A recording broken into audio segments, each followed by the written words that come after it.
이 말씀을 우리가 읽으면 정말 갈릴리를 한번 꼭 가보고 싶다. 그리고 그 배 위에서 한번 찬송가 432장 그 물결이 설레는 어둠 바다 이걸 한번 그냥 쭉 부르면 얼마나 좋을까 그런 생각이 드는 너무나 잘 알려지고 유명한 말씀이 되는 것이죠. 이 말씀은 우리가 너무 잘 아는 말씀입니다. 그런데 우리는 이 말씀에서 우선적으로는 우리가 예수님이 함께 탄 배이지만 풍랑을 맞는다. 예수님이 함께 계셔도 반드시 풍랑은 온다. 이 메시지가 우리 성도들의 신앙에 대한 생각을 완전히 바꿔놓는 것이죠, 사실. 우리는 생각할 때 신앙이 없으면 풍랑을 맞고, 신앙이 이제 생활해서 예수님 모시고 살면, 그러면 풍랑이 없어야지. 순탄해야지. 예수님 모시고 예수님 선장 되신데, 예수님 구원 열차에 우리가 탔는데, 풍랑은 이제 없어. 내 인생에 이제 고통, 눈물, 한숨은 없는 그게 신앙생활 아닌가? 라고 생각하고 우리 보통 가지는 고정관념이 있지 않습니까? 그걸 깨트리는 거죠. 그래서 이 말씀은 사실 굉장히 깊은 말씀입니다. 그냥 우리가 세상을 살다 어려운 일을 당했을 때, 풍랑을 만났을 때 예수님 계시면 해결된다. 주일학교에서 이렇게 가르치니까 그래 이제는 예수님만 깨워서 예수님을 깨우면 내 문제는 다 해결된다. 두려울 게 없다. 물론입니다. 근데 이제 어른이 돼서 이 말씀 가만히 보면 결코 단순한 것이 아니죠. 물론 해결은 되지만 중간 과정을 봐야죠. 그러면 우선적으로 우리가 생각하는 것은 바로 예수님이 탄 배인데 똑같이 풍랑을 겪더라는 거죠. 그러니까 우리는 신앙생활이 그냥 단순하다고 생각하면 안 됩니다. 예수 믿기 전에는 세상에서는 거칠게 살다가 온갖 풍파 다 받고 예수 믿으면 이제 너는 순풍의 돛담배야. 참 많이 그랬어. 이것이 처음에 딱 들으면 그럼 내가 예수 왜 믿어? 안 믿어도 세상 풍파, 믿어도 똑같이 풍랑. 굳이 내가 왜 믿나? 여기 수준으로 가면 이제 완전히 초신자 중에 초신자로서 그런 사람은 그냥 그렇게까지 말씀으로 들어갈 필요가 없는 거죠. 그 사람의 이 말씀 보면 예수님 계시고 깨우면 문제 해결. 이 수준으로 하고 끝나는 거예요. 그런데 우리가 그러한 믿음을 한계에 부딪힌다 이거죠. 왜? 확실하게 얘기하면 뭡니까? 예수님 계셔도 풍랑은 똑같이 일어난다. 여기 여러 배가 있었다고 그랬잖아요. 36절에 보면 그들이 무리를 떠나 예수를 배에 계신 그대로 모시고 가매 다른 배들도 함께 하였다. 그러니까 어쨌든 예수님이 이 다른 본문에서는 이 말씀이 막 그 엄청난 무리가 몰려들어서 예수님 감당할 수 없어서 배를 타고 다른 지역으로 가는.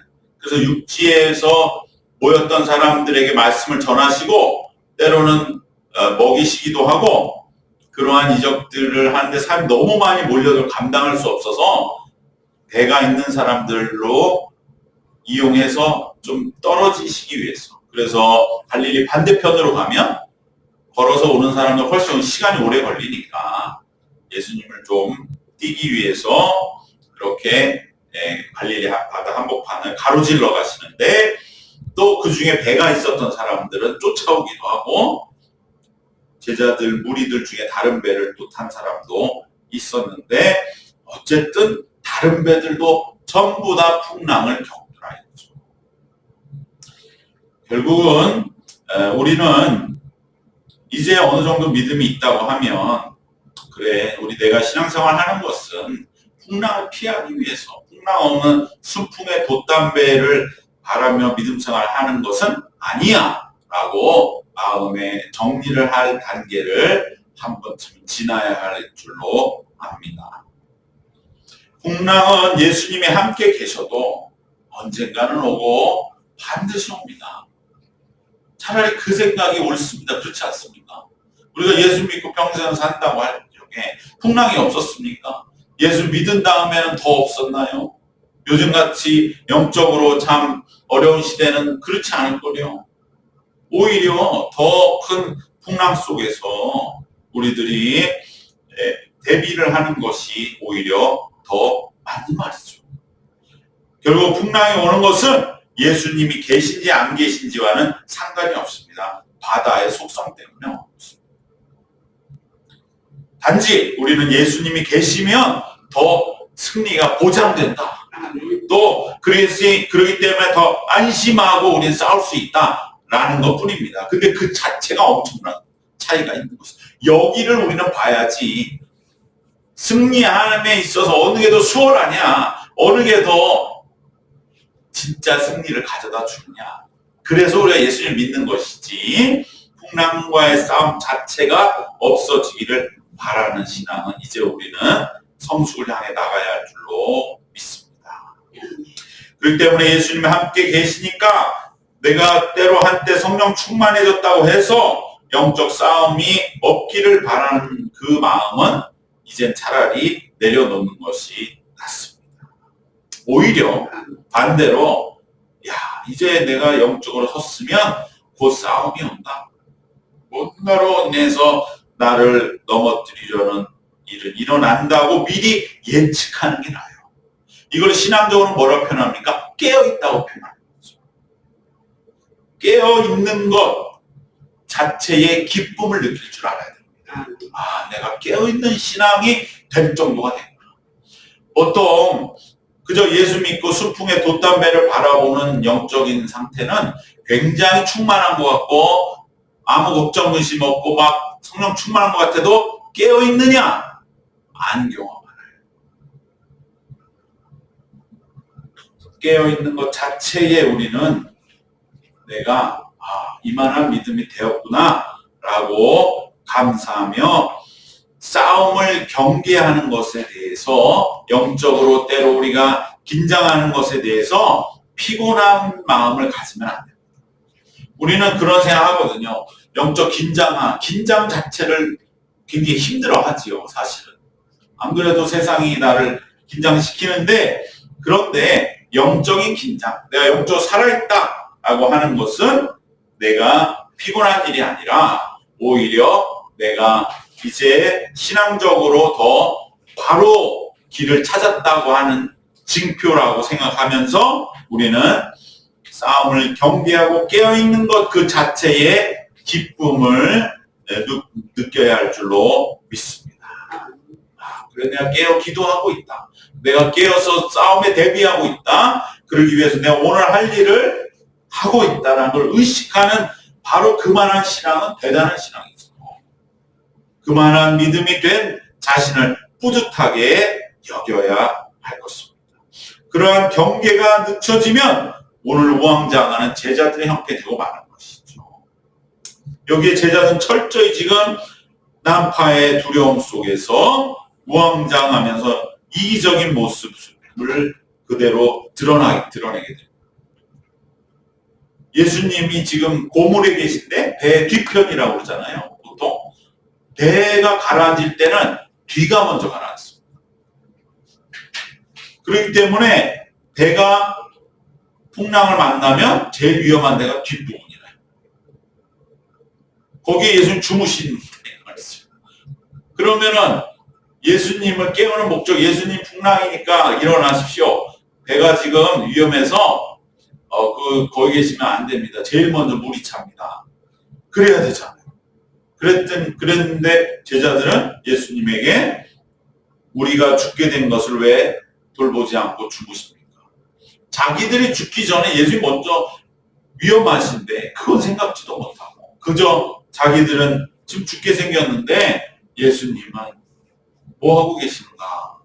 라고 그렇게 지금 자기들만을 생각하는 신앙을 다 잃어버린 그러한 다급한 형편의 모습을 보이기 때문에 예수님이 더 강하게 책망하시는 것입니다.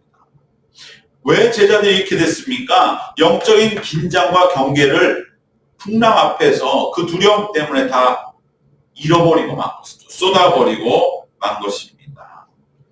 그렇기 때문에 우리는 어떠한 어려움이 올 것을 예상하면서 그 앞에서 늘 경계하고 깨어 있는 것 자체를 늦추지 말고 피곤해하지 말고 오히려 깨어 경계하는 편이 훨씬 더 우리를 평안하게 하고 우리의 인생을 수월하게 하는 것을 믿으시기를 바랍니다.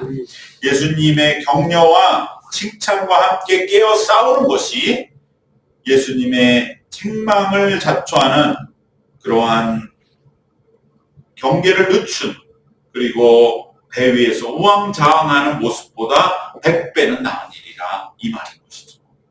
즉 우리는 항상 신앙생활을 하면서 이제 자기를 좀 알잖아요. 이때쯤 되면 이런 일이 일어나. 이거 조심해야 돼. 이 일을 내가 정말로 이제는 경계해야 돼. 이 부분을 내가 이렇게 해결해야 돼. 자기를 늘 감찰하면서 그러면서 그 안에서 내게 오는 시험을 이겨낼 수 있는 그러한 분명한 깨어있음. 그래서 예수님이 계시다고 시험이 없는 게 아니야.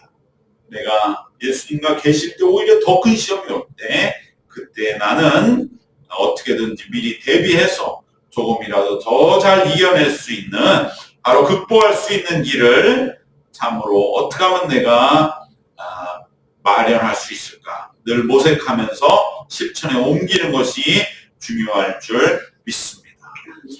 우선적으로 이 본문은 그것을 우리에게 말씀하죠. 예수님도 함께 타신 배가 풍랑을 만난다. 나에게도 반드시 풍랑을 온다. 이것은 예수님이 계신 거와 심하게 말하면 상관이 없다. 바다 때문에 오는 거니까. 그럴 때 나는 깨어서 이제 이 풍랑을 내가 이길 수 있는 방법. 여기서는 제자들이 예수님을 깨우면 되겠죠. 그런데 예수님, 우리가 죽게 생겼습니다. 이래서가 아니라 예수님, 풍랑이 일어납니다.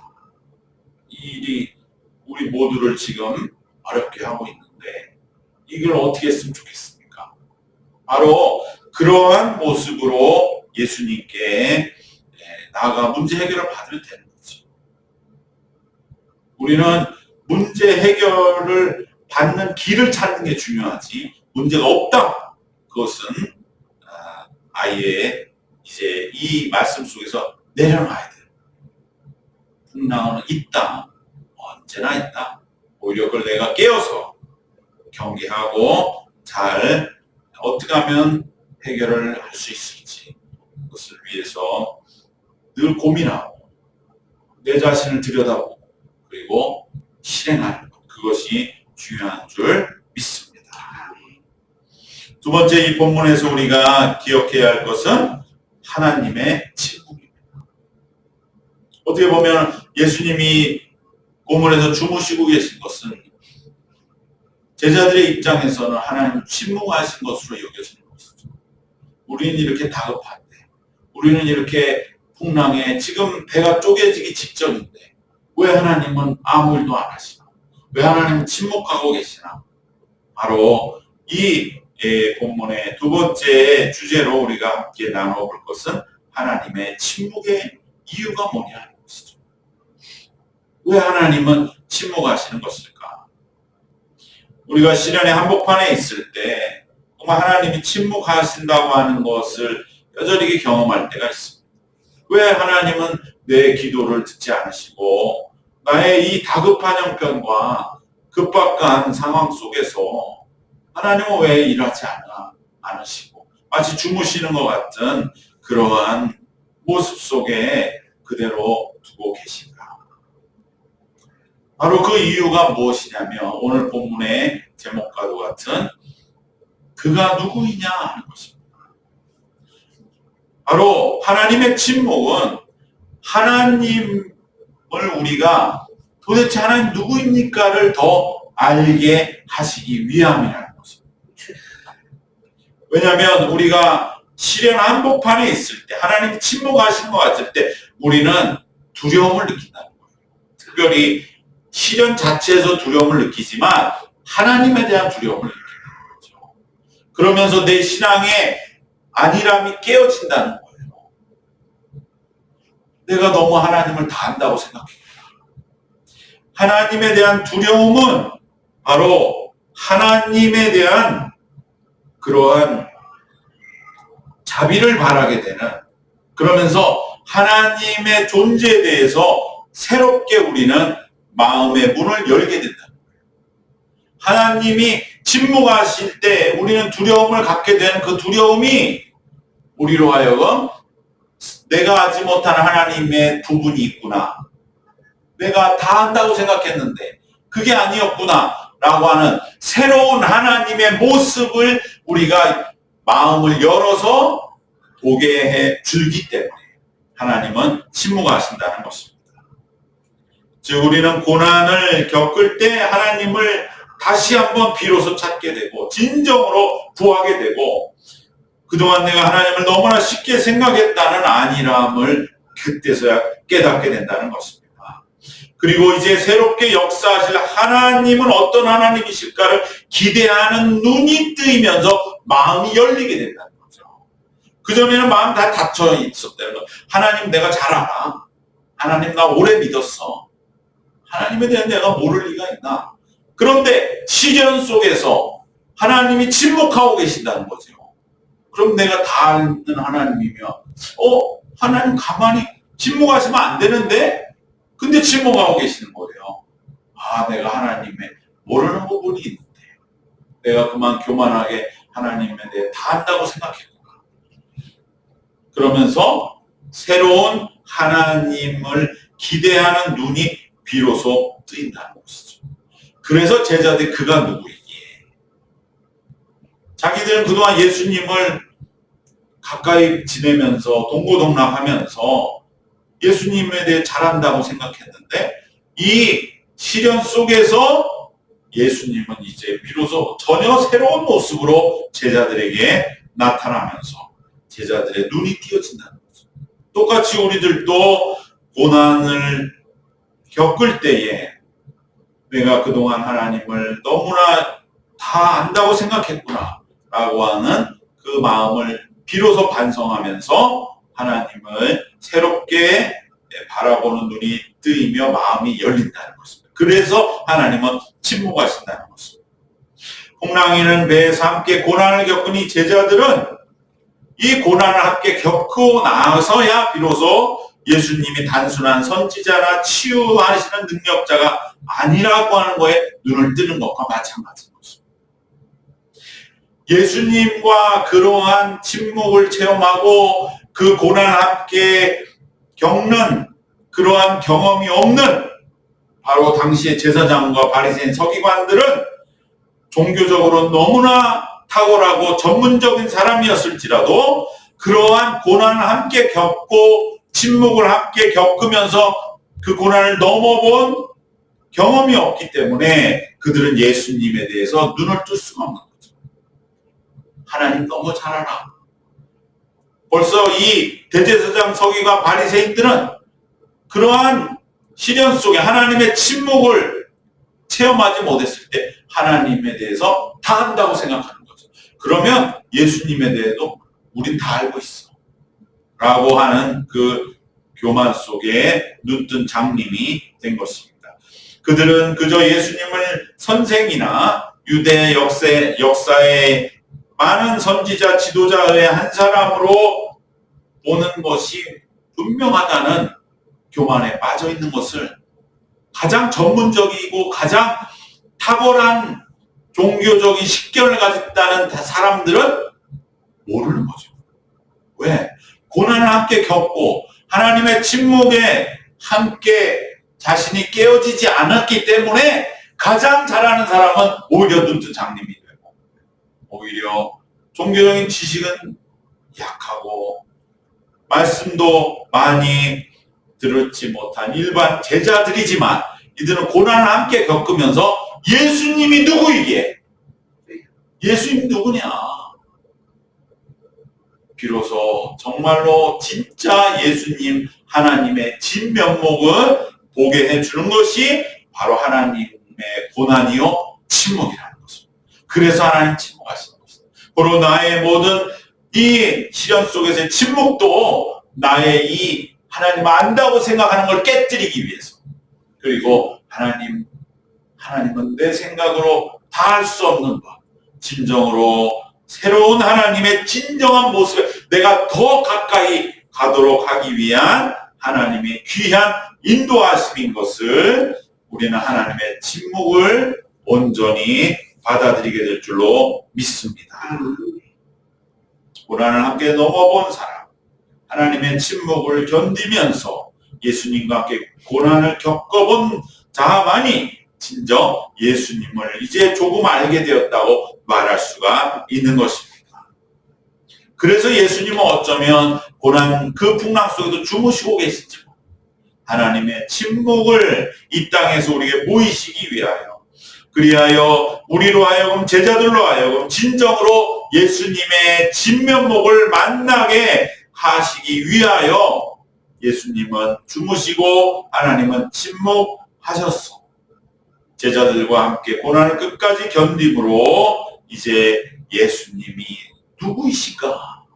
라고 하는 그러한 제자들에게 임한 하나님에 대한 눈뜸이 오늘 우리에게도 함께 있으시는 체험이 되기를 축원합니다.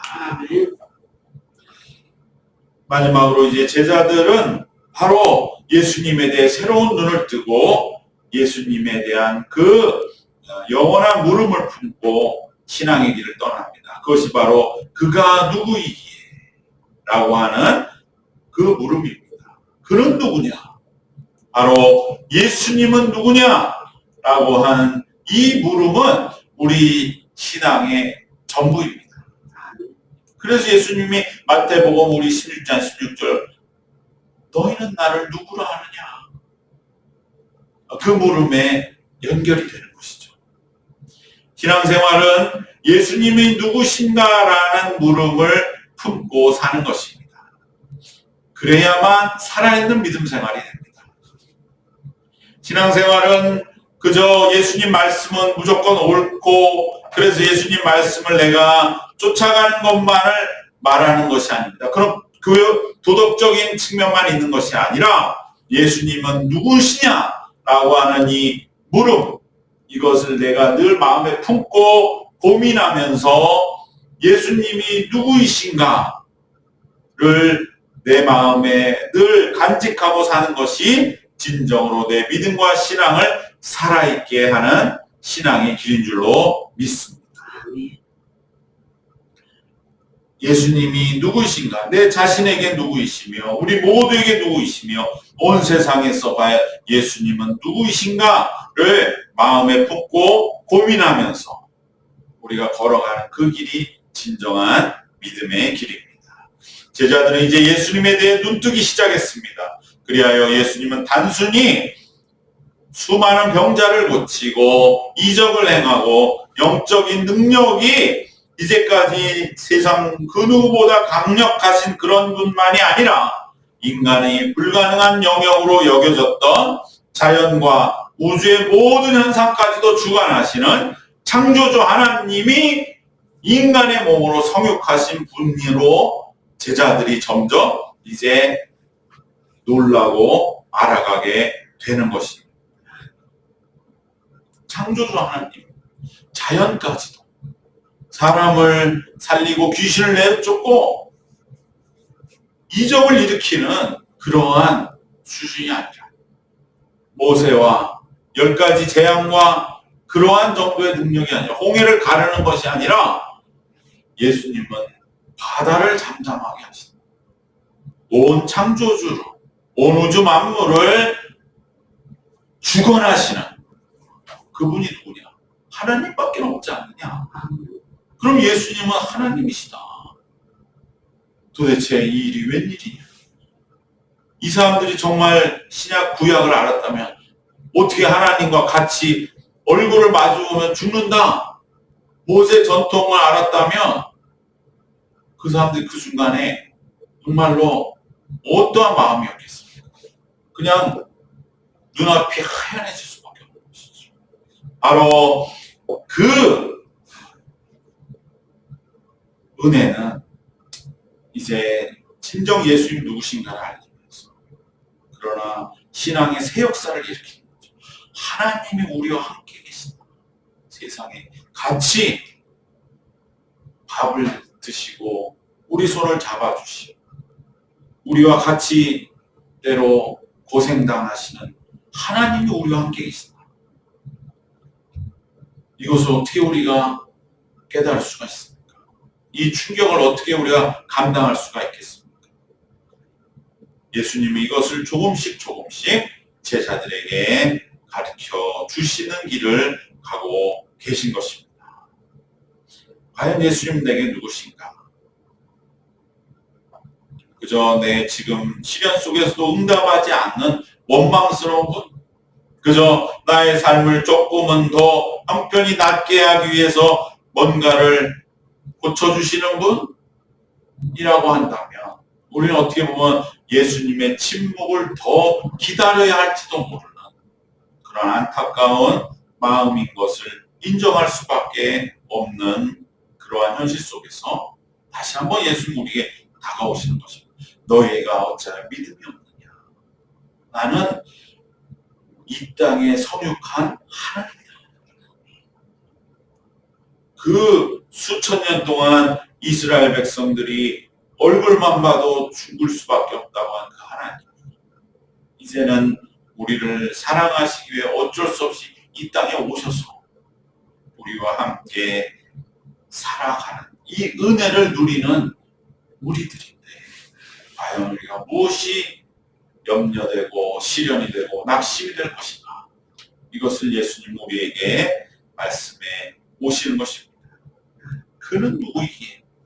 제자들은 너무나 충격을 받았을 것입니다. 이 사람들은 바다에 너무나 잘 아는 사람들이고 어렸을 적부터 어부기 때문에 바람소리 또 모든 것이 물때에 맞춰서 살아가던 사람들이 바다를 잠잠케 한 예수님을 볼 적에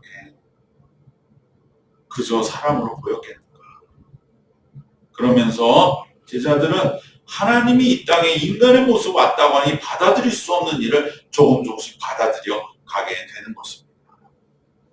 우리도 마찬가지입니다. 신앙생활 하루아침에 성육신의 신비가 정말 내게 깨달아졌고, 우리는 그저 머리로는 예수님이 이 땅에 오신 인간의 몸을 하나님이다, 하나님의 아들이다, 머리로는 알지만 그게 얼마나 우리 삶의 충격이요, 우리를 바꿔놓고 얼마나 정말 우리가 어리벙벙할 일인지 우리는 사실은 점점 영적으로 시험을 당하는 것이죠. 마귀는 그걸 잊어버리게 하고 우리 신앙을 자꾸만 다 알아, 너도 다 알잖아, 하나님에 대해 알잖아, 이러한 생각을 우리에게 심어놓으려 하는 것입니다. 그때 우리는 다시 한번 오늘 말씀 속에서 제자들의 이 충격을 기억하면서 그가 누구냐, 예수님이 누구시냐 라고 하는 것을 기억하며 그 물음 속에서 우리가 진정으로 믿음으로 다시 나아가는 길을 찾으시는 우리 모두 되시기를 주님의 이름으로 바랍니다. 세 가지로 결론 내리겠습니다. 예수님과 동행해도 시련을 예측하고 깨어 있으셔야 합니다. 두 번째로, 하나님의 침묵은 우리로 하여금 예수님에 대한, 하나님에 대한 새로운 모습을 눈뜨게 하기 위함입니다. 마지막으로, 예수님은 누구신가 하는 이 물음을 품고 살아가는 우리 살아있는 신앙인, 정말 예수님이 이 땅에 오신 것은 얼마나 충격적인 일인가, 그 은혜를 마음에 품고 새롭게 이제 우리의 삶을 주님과 동행해 나가시기를 주님의 이름으로 축원합니다. 기도하겠습니다. 하나님 감사합니다.